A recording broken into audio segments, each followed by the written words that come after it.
Do you wonder how to master your songs for Spotify? How to master your songs so they sound as good as your favorite artists? If you invest some minutes watching this video, I think you will learn the secrets. And at the end of this video, I'm linking a video about my go-to plugins when mastering for Spotify. So make sure to watch this video till the very end, then you will get more hands-on tips how to master music for Spotify. Okay, what is mastering? Mostly when you talk about mastering, you maybe think about EQ, dynamics, compressors, stereo width, etc. But our main focus today is all about loudness. How loud should a track be? Okay, when you're done with your song, you have been working with the song, you mixed the song, and you're up to deliver the song to Spotify or any other kind of streaming platform. What audio file format does Spotify support? You can deliver audio files to Spotify in WAV format.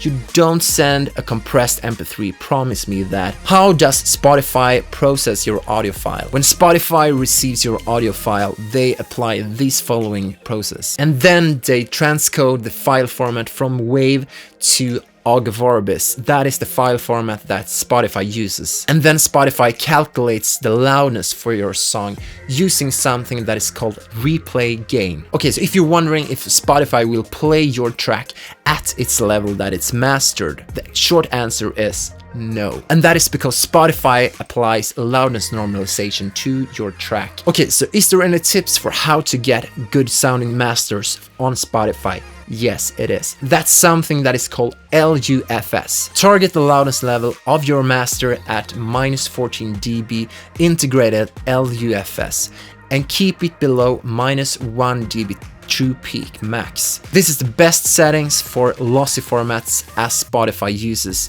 VORBIS, and this will ensure that there is no distortion introduced in the transcoding process. And if your master is louder than -14 dB integrated LUFS, make sure it stays below -2 dB true peak. This is to avoid extra distortion, and this is because louder tracks will easier be affected and distorted in the transcoding process. Okay, how does Spotify calculate loudness? Currently, Spotify uses replay gain, and replay gain was the way how to measure loudness back in the days when Spotify started. Okay, so next, what is loudness normalization and why is it used? You know, Spotify gets a lot of music each day, and all these kind of files that we're sending to Spotify, they're mixed in different ways. They have different volumes, they have different loudness. Some of them are really loud, and you want to have almost the same volume throughout the playlist, right? And this is why we have the loudness normalization. So when you have sent your song to Spotify,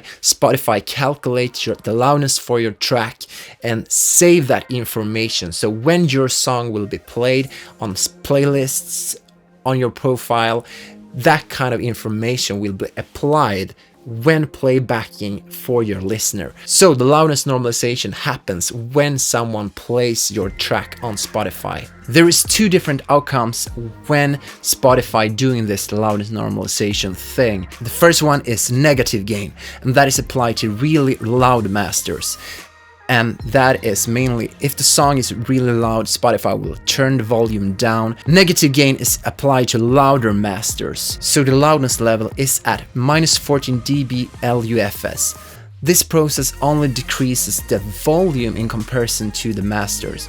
No additional distortion occurs. And then we have positive gain that will be applied to softer masters, so that the loudness level is at -14 dB LUFS. Positive gain is applied to softer masters, but at the end, if you're still wondering why your track are not sounding that loud as other tracks on Spotify, this is maybe the reasons. Okay, so basically, the loudness of your song is based on the loudness normalization related to your master. The loudness of your music depends on the loudness normalization process, and that affects how your master will sound on Spotify. And I think that you will solve the problem if you're going for these two tips. The first tip is that your track is too dynamic. You know, you have a verse that is a bit quiet, and then suddenly the chorus comes and it's really fast and really loud, and then back to a quiet verse again, and then a really